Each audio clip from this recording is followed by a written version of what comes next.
నమస్తే ఆంధ్రప్రదేశ్. తెలంగాణ రాష్ట్ర సమితి పార్టీ అధ్యక్షుడు శ్రీ చంద్రశేఖరరావు ఆమరణ నిరాహార దీక్ష ముగిసింది.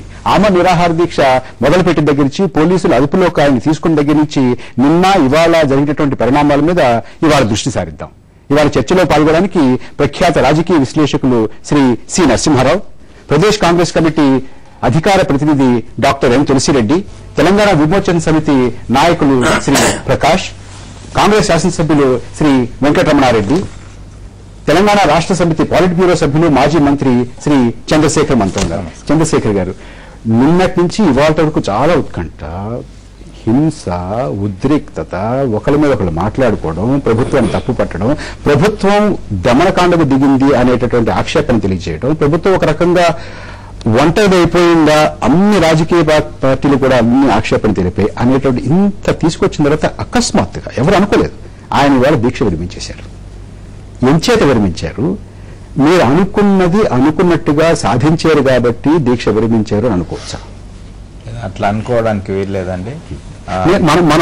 మొన్న కలుసుకున్నప్పుడు మిమ్మల్ని చాలా చాలా స్పష్టంగా గుచ్చి అడిగాను.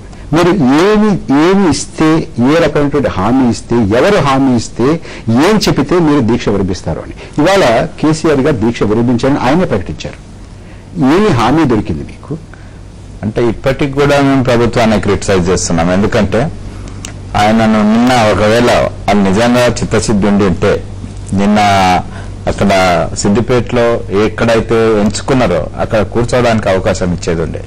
కూర్చోవడానికి అవకాశం ఇవ్వకుండా నక్సలైట్లను పట్టుకున్నట్లు, లేకపోతే దేశద్రోహులను పట్టుకున్నట్లు రోడ్డు మధ్యలో ఆపేసేసి ఆయనకున్న వెహికల్ టైర్ తీసేసేసి ముంగట వెంట వేరే బండ్లను ఎవరు రానియకుండా దారి మళ్లించుకొని తీసుకుపోయి ఎటుపోతున్నాయో తెలియకుండా ఉన్న పరిస్థితుల్లో తీసుకెళ్లి పర్వాలేదు మెజిస్ట్రేట్ ముంగట పెట్టినారు. మెజిస్ట్రేట్ ఎదుర ఏ మెజిస్ట్రేట్ అయితే పెట్టాలనో ఆ మెజిస్ట్రేట్ దగ్గరికి తీసుకుపోలే. వరకు ఈ 36 గంటల్లో జరిగినటువంటి పరిణామాలు మనందరికీ పరిచయం. అయితే ఏ కారణం చేత, ఏ హామీతోటి ఇవాళ దీక్ష విరమణ జరిగింది? ఈరోజు తాను జైల్లో కూడా నిరాహార దీక్ష చేసిన మాట మనం అందరం చూసినాం. అయితే అక్కడ ఫోర్స్ఫుల్ గానే ఈరోజు హాస్పిటల్ కు తరలించారు. అంటే మీ హెల్త్ పాడవుతున్నది అన్న ఉద్దేశంతో తరలించిందా, ఎట్లా తరలించా ఫోర్స్ఫుల్ గా తరలించినారు. ఆరోగ్య కారణాల వల్ల దీక్ష విరమణ జరిగిందా?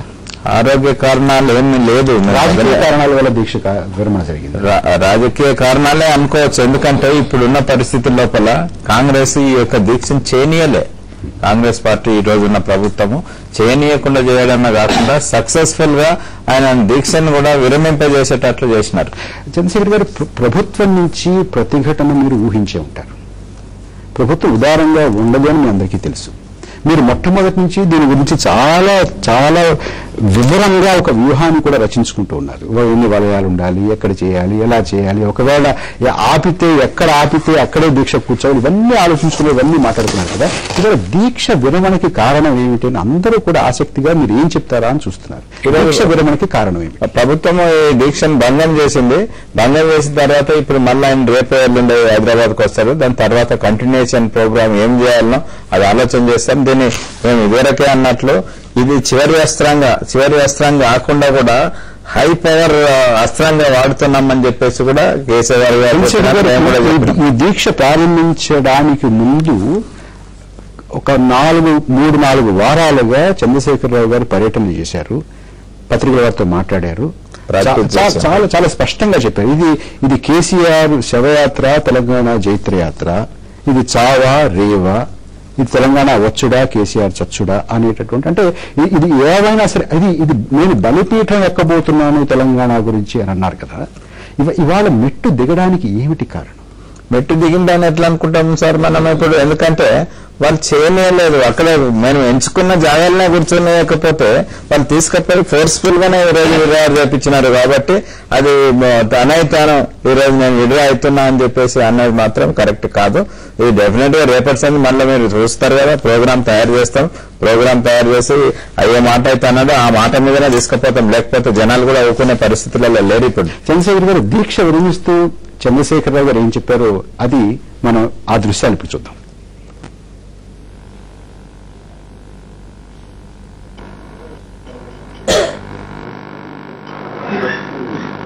పోరాటం కూడా మనకు అధికారులతోనూ పోలీసులతోనూ కాదు. ఆ విషయంలో అవసరం కొద్దిగా అధికంగా మన పోరాటం ప్రభుత్వం చాలా మార్గాలు మీద రాలిపోవటం కానీ భారతీయాల్లో మనం నష్టపోవటం కానీ మనం కరెక్ట్ కాదు. మన పందా కాదు. ఉద్యోగస్తులు ఆదేశాలు పాటిస్తారు తప్ప వాళ్ళు చేయగలిగినది ఉండదు. కాబట్టి మన బయట వాళ్ళతో కాదు అనవసరమైన ఆదేశాలు లేవు కాబట్టి ఇబ్బంది కలిగించద్దు. ఇక్కడ ఉద్యోగంగా ఎవరైనా ప్రాణాలు తీసుకోవద్దు. అనవసరమైన ఆదేశాలు అయితే నేను పర్ఫెక్ట్గా ఖమ్మం గవర్నమెంట్ హాస్పిటల్స్లో మంచి డాక్టర్ల పర్యవేక్షణలోనూ నా ఆరోగ్యం బాగుంది, నాకు ఏ ప్రమాదం లేదు, నేను వదంతులు వస్తుంది నమ్మవద్దు. ఎవరు ఆదేశాన్ని లోన్ కావాలి. పోలీసులతో కూడా ఎక్కువ ఘర్షణ దిగవద్దు. ఇటువంటి అవసరం మనకు లేదు. మన ప్రభుత్వం అనేది ప్రభుత్వం మీద మన పోరాటం తప్ప పాలసీ మేకర్స్ మీద తప్ప ఉద్యోగస్తుల మీద కాదు. ఉద్యోగస్తులు చిన్నవాడిని ప్రభుత్వం ఆదేశిస్తే వాళ్ళు ఎగ్జిక్యూట్ అవుతుంది. అది వాళ్ళని మనం తప్పపడకూడదు. లేకపోయిన ఆదేశాలు వద్దు. ప్రభుత్వంతో ఏ విధంగా ప్లాన్ ఫైట్ చేయాలో ఏ విధంగా పోరాటం చేయాలో మనం ముందు వ్యూహం రూపొందించుకుందాం. డెమోక్రాటిక్ వేలో ఫైట్ చేద్దాం. ఇలా ప్రజలు చూపించిన నిరసన ఇప్పటికైనా ప్రభుత్వానికి బుద్ధి రావాలా, వాళ్ళ విజ్ఞత రావాలి. విజ్ఞత స్టేట్స్ మైండ్ డెసిషన్స్ రావాలి. మనకు పోలీస్ స్వీకరితం కానీ ఇక్కడ ప్రభుత్వ ఉద్యోగస్తులు కానీ మన ఫైట్ కానే కాదు. వాళ్ళ ఉద్యోగస్తులు మాత్రమే ఆదేశాలు పాటించే వాళ్ళు మాత్రమే. వాళ్ళని పొరపాటు పట్టుకోవడం అనవసరం. మనం 10th కాబట్టి దయచేసి ఎవ్వరు కూడా సూసైడ్ అటెంప్ట్స్ కూడా చేయొద్దు. ఈరోజు 4-5 చనిపోయిన వార్త వస్తుంది. దయచేసి ఎక్కడ కూడా ఎవరు అటువంటి ప్రయత్నాలు చేయదని చెప్పి నేను ఫోన్లో ల్యాండ్స్లో రిక్వెస్ట్ చేస్తాను. జనం కోసం చెప్పి నేను చదవడానికి సిద్ధమైతే మీరు చదవడం అనేది ఆయన పర్ఫెక్ట్ ఆలోచన. అన్ని విధాలు బాగుంది, నా ఆరోగ్యం బాగుంది, డాక్టర్స్ ఆర్ టేకింగ్ కేర్. కాబట్టి ఎవ్వరు కూడా ఎక్కడ కూడా లోన్ కావద్దు. దీని తర్వాత మనం కూర్చొని సమావేశంగా మాట్లాడుతుంది. మనం కొత్త పండాలో ప్రయాణం చేసి ఆలోచించుకున్నాం. ప్రభుత్వంతో పోరాటం తప్ప ఈ ప్రాణ నష్టం జరగదు, ఆస్తి నష్టం జరగదు. అది మన పద్ధతి కాదు. మనం మంచి పద్ధతులు చెప్తున్నా గవర్నమెంటే తప్పు చేసింది. దాని ఒకటే ఒక ఉదాహరణ ఏంటంటే నన్ను అరెస్ట్ చేయక ముందు ఈ రాష్ట్రంలో తెలంగాణ ప్రాంతంలో ఎక్కడ కూడా సింగిల్ ఇన్సిడెంట్స్ లేవు. ఎక్కడ ల్యాండ్ ఆర్డర్ బ్రేక్ కాదు.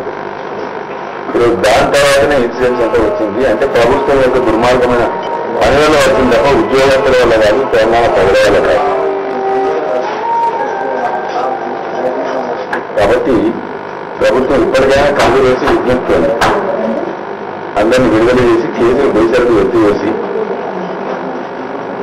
మాట్లాడాలా, విజ్ఞప్తి చూపెట్టాలా. స్టేట్స్మెన్లు బిహేవియర్ ఉన్నారు. ప్రభుత్వం అనుకున్న నలుగురు బతకడమో 10 మంది ఫైట్ చేసేది అనేది ఇష్యూ కాదు. అయితే యూనివర్సిటీల క్యాంపస్ లో కూడా పోలీస్ సెంటర్ కావద్దు. యూనివర్సిటీల శాంతిటీ ఉంది, పవిత్రత ఉంది. ఈ నిజాం పీరియడ్లో కూడా వైస్ ఛాన్సలర్ పర్మిషన్ లేకుండా పోలీస్ సెంటర్ రాదు. ప్రభుత్వం ఆదేశాలు ఇచ్చి యూనివర్సిటీ క్యాంపస్ కూడా ఎంటర్ చేస్తా ఉన్నారు. అక్కడ విద్యార్థులు టెంప్ట్ అవుతా ఉన్నారు. నేను ముఖ్యమంత్రి రోసయ్య గారు విజ్ఞప్తి చేస్తా ఉన్నాను, కనీసం యూనివర్సిటీలో శాంటిటీని కాపాడండి. నిజాం ఆటోకార్ రాదు. ఆయన పీరియడ్లో కూడా యూనివర్సిటీలో పోలీసు పోయేది కాదు. ఈరోజు మీరు అనవసరమైన ఆదేశాలు ఇచ్చి పోలీసులను పంపిస్తే మీరు ఇచ్చిన ఆర్డర్ పోలీసు పాటించారా, వాళ్ళు పోవాలా? అక్కడ విద్యార్థులు టెంప్ట్ అవుతున్నారు. ఆ తప్పు మీదే అవుతుంది. అల్టిమేట్ గా పద్ధతి కాదు ఇది. ఇంకా కూడా ప్రజలను ఆలోచపరుస్తామంటే మీ చేతిలో కాకపోతే ఎవరికి నష్టమే జరగదు.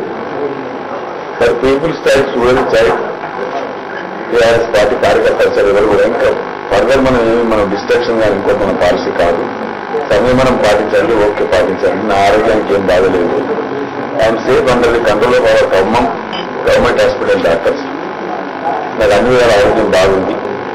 ఈరోజు సెలైన్ పెట్టిస్తారు. దాంతో నా దీక్ష బద్దమైనట్టు లెక్క. కాబట్టి అనవసరం ఇంకా ఫర్దర్ నాకు ఆరోగ్యం పోతుందనే ఆందోళనకు గురి కావాలి. మెయింటైన్ రిఫరెన్స్, మెయింటైన్ కామ్, శాంతియుతంగా ఉండండి. తర్వాత మనం స్ట్రాటజీ ప్లాన్ చేసుకుని ఉద్యమాన్ని ఏ విధంగా ముందుకుని ఆలోచించుకుందాం.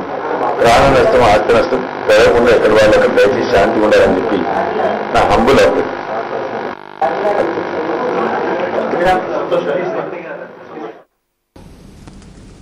తెలుగుదేశం పార్టీ నాయకులు శాసనసభ్యులు శ్రీ రేవూరు ప్రకాష్ రెడ్డి కూడా మనతో చర్చలో పాల్గొనడానికి ప్రత్యక్ష ప్రసారం ద్వారా అందుబాటులోకి వచ్చారు. రేవూరు ప్రకాష్ రెడ్డి గారు స్వాగతం, నమస్కారం అండి. మీరు దయచేసి ప్రత్యక్ష ప్రసారంలో కొనసాగండి. ప్రకాష్ గారు, మీరు కేసీఆర్ గారు చెప్పింది విన్నారు అంటే ఒక్కసారిగా మొత్తం మనసు మార్చుకున్నట్టుగా ఉందా? తొందరపడ్డానేమో, ముందుకెళ్లారేమో, మెత్తబడినట్టు కనపడుతుందా? ఆయన చెప్పినట్లు మీకు ఏమి ధ్వనిస్తోంది? చాలా స్పష్టంగానే ఒక మాట చెప్పారండి. ఆవేశాలకు గురవుతున్నారు, ఆత్మహత్యలకు పూనుకుంటున్నారు, 3-4 చనిపోయినట్టు వార్తలు వస్తున్నాయి. వాస్తవంగా కూడా నిన్న శ్రీకాంత్ ఏదైతున్నారో 75% కాలిన గాయాలతోని సాగుబతుల మధ్య కొట్లాడుతున్నారు. అదేవిధంగా ఇవాళ కరీంనగర్ లో ఒక ఆత్మహత్య ఇవి జరుగుతాయని అసలు ఏమి ఎక్స్పెక్ట్ చేయకుండా వెళ్ళారంటారా? అంటే అట్లనే ఏం లేదు, దానివల్ల జరిగే ప్రయోజనాల గురించి నేను చెప్తాను. ఆయన మాటలు విన్నారు, ఆయన దీక్ష చాలా చాలా చాలా జాగ్రత్తగా విన్నారు మీరు. అవును, ఏమనిపించింది, ఏం స్ఫురించింది మీకు? ఒకటి, దీక్ష భగ్నమైంది, ఎట్లాగో దీక్ష భగ్నం చేశారు. రెండవది, ఆయన ఇక్కడ హాస్పిటల్లో ఉన్నా, జైల్లో ఉన్నా కూడా దీక్షలో కొనసాగినట్టయితే ఇంకా ఎక్కువ నష్టం జరుగుతుంది. ఒకటేమో రెండున్నాయి, ఒకటి ఆత్మాహుతులకు పాల్పడడం అనేది ఒక నష్టము, విధ్వంసం పెరుగుతున్నది. కేసీఆర్ దాన్ని వాంఛించలే. పతాక స్థాయికి పరాకాష్ఠకి తీసుకెడతాను అని ముందు చెప్పినంత పట్టుదల ఇవాళ కనపడుతుంది. ఇది పట్టుదల సమస్య కాదు, వ్యూహం సమస్య. ఎందుకంటే ఆయన సక్సెస్ఫుల్ గా, నేను మొన్నటి నుంచి నేను మీడియాలో చెప్తూ వచ్చాను, దీక్ష సాగినా దీక్ష ఆగినా విజయం కేసీఆర్ది, తెలంగాణది. ఎందుకంటే ఎన్నికల తర్వాత 0 స్థాయికి పడిపోయింది కేసీఆర్ ఇమేజ్. కారణాలు ఏవైనా కావచ్చు. అంటే బయటి వాళ్లే కాకుండా పార్టీలో ఉన్న నాయకులు కూడా నువ్వు దిగిపో అని అన్నారు. రవీంద్ర నాయక్ లాంటి వాళ్ళు చాలా మంది, వాళ్ళు మళ్ళీ పార్టీలో కూడా రాలా. అంటే పార్టీలోనే అంతా వ్యతిరేకత వచ్చిన పరిస్థితుల్లో, జనంలో కూడా బాగా వ్యతిరేకత వచ్చిన పరిస్థితుల్లో ఒక 3-4 స్లోగన్స్ ఇచ్చి జనంలోకి పోయారు. ఎన్నికల తర్వాత ఒక్కటి కూడా సక్సెస్ కాల. వీళ్ళు ఏదో షో చేశారు, లక్ష్మీపురం భూముల సమస్యని, ఇంకోటని, బట్ ఎక్కడ కూడా మాస్గా జనం ఎన్మాస్గా వచ్చి పార్టిసిపేట్ చేసిన సంఘటనలు లేవు. ఇప్పుడు రేపటి రోజు ఉద్యమాన్ని సస్టైన్ చేయాలంటే కేసీఆర్ ఇంకొక నాయకుడిని యాక్సెప్ట్ చేయడు ఆయన పార్టీలో. అటువంటిప్పుడు ఆ బ్యాడ్ ఫేస్ తో ఎట్లా పోతాడండి? ఆ ఇమేజ్ ని తారాస్థాయికి తీసుకుపోవాలా. ఇది ఫస్ట్ పాయింట్. అది ఆయన ఈడెన్ ఎజెండా. అది ఇవాళ దీక్ష విరమించారు కాబట్టి చెప్పడానికి నాకేం అభ్యంతరం లేదు. అందులో ఆయన 100% సక్సెస్ అయ్యాడు. మాలాంటి వాళ్ళం కూడా ఆయన రీఎస్టాబ్లిష్ చేసుకున్నారంటారా? 100% రీఎస్టాబ్లిష్ చేసుకున్నాడు. ఇప్పుడు ఇది 3వసారి ఆయన. ఒకసారి పాతాళాన్ని పడిపోవడం, మళ్ళీ ఆకాశానికి లేవడం. అంటే లేవడంలో ఆయన గొప్పతనం లేదండి, పడిపోవడంలో ఆయన గొప్పతనం ఉంది. ఆయన చేసిన చర్యల వల్ల పడిపోతున్నాడు. మాలాంటి వాళ్ళం తెలంగాణ పిచ్చోళ్ళము ప్రతిసారి లేపుతున్నాం ఆయనను. ఎందుకు అంటే కాజ్ కోసం. నేను మళ్ళీ ఒకసారి గుర్తు చేస్తాను, మొదటిసారి పార్టీ పెట్టిన కొత్తలో నేను కూడా వన్ ఆఫ్ ది ఫౌండర్ని కాలేజీ నారాయణరావు గారి దగ్గరికి తీసుకెళ్లాం. ఆయన పాదాభివందనం చేసిన తర్వాత ఆయన ఒకటే అన్నాడు, మొట్టమొదటి మాట ఆయన మాట్లాడింది ఏంటంటే, కేసీఆర్ గారు మీ వెనకాల అశేషమైన జనం ఉన్నారంటే మిమ్మల్ని చూసి కాదు, మీరు తీసుకున్న కాజును చూసి.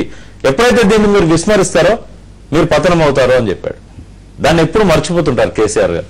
అంటే అన్నిటికీ నాదే, ఇప్పుడు నేను తెచ్చడో తెలంగాణ తెచ్చడో, ఇది కేసీఆర్ ఒక్కని సమస్య కాదండి. ఇంకొకటి కూడా ఎస్టాబ్లిష్ అయింది. ఇప్పుడు తెలంగాణ వాదం అంటే కేసీఆరే కాదు, అశేష ప్రజానీకంలో తెలంగాణ వాదం ఉంది అని చెప్పి చాలా మంది ఎన్నికలలో ఓటు రాలేదు కాబట్టి తెలంగాణ లేదు అని అంటుంటారు. ఇవాళ వాషింగ్టన్ డీసీలో వైట్ హౌస్ ముందర ప్రదర్శన 0 డిగ్రీ సెంటీగ్రేడ్ ఉష్ణోగ్రతలో. అంటే ఇది దేనికి సంకేతం అండి? అదే కాకుండా చెర్లపల్లి జైల్లో ఖైదీల ఆహారం మానేశారు, కాకతీయ యూనివర్సిటీలో విద్యార్థుల అల్పాహారం మానేశారు, న్యాయవాదులు హైకోర్టు కూడా బహిష్కరించారు. అంటే దాదాపుగా ఎన్నడూ తెలంగాణ ఉద్యమానికి ఇప్పుడు వచ్చినంత స్పందన రాలేదు. బట్ ఇదంతా కేసీఆర్ కోసమో కేసీఆర్ చూసో కాదు, తెలంగాణ ఉద్యమాన్ని కాపాడుకునే ప్రయత్నంలో భాగంగా మేమందరం కూడా ఆయనకు బాసటగా నిలిచాం, మద్దతుగా నిలిచాం. వెంకటరమణారెడ్డి గారు, మీకేమనిపించింది? ఇది ఇంత అకస్మాత్తుగా ఆగిపోతుంది, ముగుస్తుందని మీరు అనుకున్నారా?